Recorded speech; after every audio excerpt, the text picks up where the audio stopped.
جو کہ جنگ بدر کے موقع پر ظاہر ہوئیں۔ مسلمانوں کی دعا کے جواب میں بر وقت 1000 فرشتوں کی مدد کا وعدہ کیا گیا ہے۔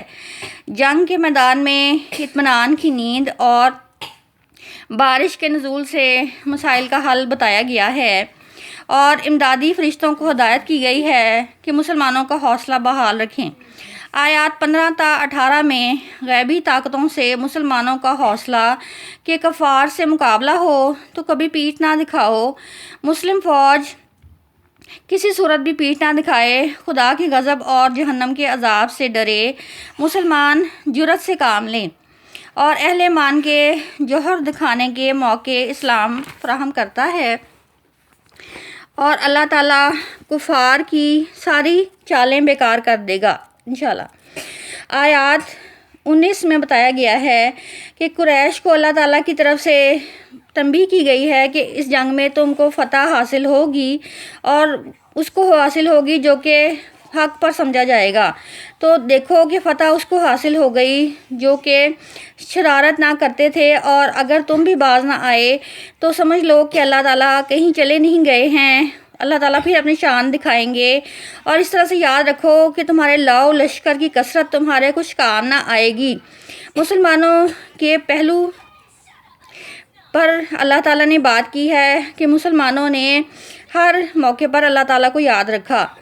آیات 20 تا 24 میں بتایا گیا ہے مسلمانوں کو ہدایت کی گئی ہے کہ پوری وفاداری کے ساتھ اللہ اور رسول کی اطاعت کریں، نبی پاک صلی اللہ علیہ وسلم کی عین موجودگی میں ان سے انحراف نہ کریں، اور وہ روش اختیار نہ کریں جو کہ یہود کی ہے، جو کہتے تھے کہ ہم نے مانا لیکن مانتے نہیں تھے۔ اللہ کے نزدیک سب سے بدترین وہ جانور ہیں جو بہرے گونگے ہیں، جو سوچنے سمجھ سے عاری ہیں۔ اللہ تعالیٰ نے ان میں کوئی صلاحیت نہیں پائی تو ان کو قبول حق سے محروم کر دیا۔ توفیق الہی انہی لوگوں کو حاصل ہوگی جو کہ اپنے اندر اثر پذیری اور قبول حق کی صلاحیت زندہ رکھتے ہیں۔ آیات 24 تا 26 میں مسلمانوں کو تنبیہ کی گئی ہے کہ نبی پاک صلی اللہ علیہ وسلم کی دعوت تمہارے لیے روح و قلب زندگی کی دعوت ہے، تو اس دعوت کی قدر کرو، اس پر لبیک کہو۔ اگر تم نے کمزوری دکھائی تو تذبذب کا شکار ہو جاؤ گے۔ یاد رکھو کہ آدمی اور اس کی قوت ارادی کے درمیان سنت الہی حائل ہو جاتی ہے، پھر وہ خیر کی توفیق سے محروم ہو جاتا ہے۔ آیات 27 تا 29 میں کمزور عقائد کے مسلمانوں سے خطاب کیا گیا ہے کہ نبی پاک صلی اللہ علیہ وسلم سے عہد کرنے کے بعد بے وفائی نہ کرو۔ مال اور اولاد کی محبت اللہ اور رسول کی محبت کے تقاضوں میں کمی واقع نہ کر دے۔ ان فتنوں میں پڑھ کر اس اجر کو ضائع نہ کرو جو اللہ تعالیٰ کے پاس ان عہد باز لوگوں کے لیے محفوظ ہے جو لوگ محبت دنیا کو اپنے اوپر غالب نہیں ہونے دیتے۔ اللہ اور ان کے آگے باطل کے حجاب دور کر دے گا، ان کو اپنی مغفرت سے نوازے گا۔ آیات 30 تا 37 میں بتایا گیا ہے پیغمبر صلی اللہ علیہ وسلم کو خطاب اور یقین دہانی کہ قریش کی مسلسل سازشوں کے باوجود آپ ان کے تمام منصوبے خاک بنا دیں گے اور ان کی ساری چالیں شکست کھا جائیں گی، کیونکہ اللہ تعالیٰ کی حمایت غالب رہے گی۔ اور قرآن پاک کو وہ فسانہ کہتے تھے لیکن اللہ تعالیٰ نے اسے حقیقت ثابت کیا۔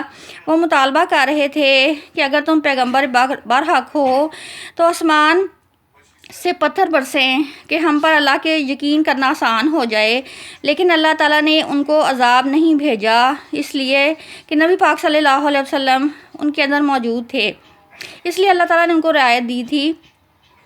ان کا آیات 38 تو 40 میں بتایا گیا ہے کفار قریش کو تنبیہ کی گئی ہے کہ اگر وہ شرارتوں سے باز نہ آئے تو ان کے لیے بہتر نہ ہوگا۔ آیات 41 تا 44 میں بتایا گیا ہے مال غنیمت کی تقسیم سے متعلق مذکورہ آیت کا تفصیلی جواب مسلمانوں کو تنبیہ کہ اس تقسیم کو خوش دلی سے قبول کریں، اللہ اور اس کی رسول کی تقسیم پر راضی رہیں کیونکہ یہی سچے دین کی علامت ہے۔ آیات 45 تا 46 میں مسلمانوں کو نصیحت کہ آئندہ کے لیے خدا ہی کو کارساز مانیں، اور اللہ تعالیٰ نے جنگ بدر میں مسلمانوں کی مدد کی۔ کفار کے ساتھ ان کی لڑائی ہوئی تو وہ پوری ثابت قدمی سے لڑے، اللہ اور نبی پاک صلی اللہ علیہ وسلم کی اطاعت کی، کسی امر میں اختلاف نہ کیا، چنانچہ خدا اس کے ساتھ ہوتا ہے جو اس کی راہ میں ثابت قدمی دکھاتے ہیں۔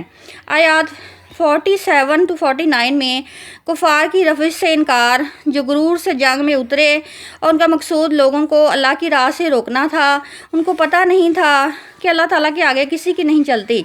آیات 50 تا 54 میں قریش کو بتایا گیا ہے کہ جو کچھ ہوا ہے یہ تمہارے اعمال کا نتیجہ ہے، مرنے کے بعد کیا دیکھو گے؟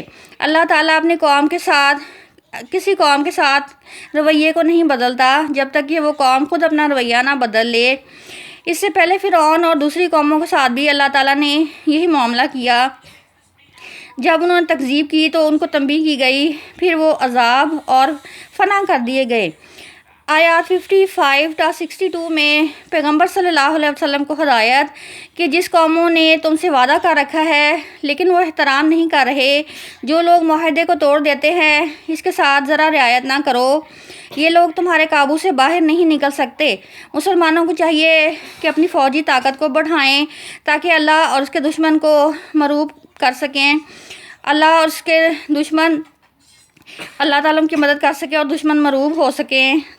چنانچہ بعض دشمن ظاہر میں اور بعض دشمن پس پردہ میں کچھ اور ہیں، اللہ تعالیٰ ان کے دلوں کے حال جانتے ہیں۔ آیات 63 تا 65 میں پیغمبر صلی اللہ علیہ وسلم کو یقین دہانی کہ ساتھیوں کی کمی کی وجہ سے کسی پریشانی میں مبتلا نہ ہوں، اللہ اور مومنین کی یہی جماعت آپ کے لیے کافی ہے۔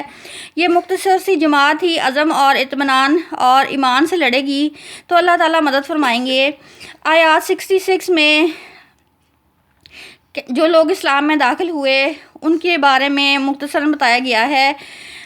آیات 67 تا 69 میں کفار کے طعنے کا جواب دیا گیا ہے کہ کفار نے کہا کہ بھلا پیغمبر صلی اللہ علیہ وسلم یہ کیسے کام کر سکتے ہیں کہ اپنی ہی قوم سے جنگ کریں اور خون بہائیں اور فدیہ وصول کریں اور کھائیں اور کھلائیں، اور وہ فتح کے اثرات کو مٹانا چاہتے تھے۔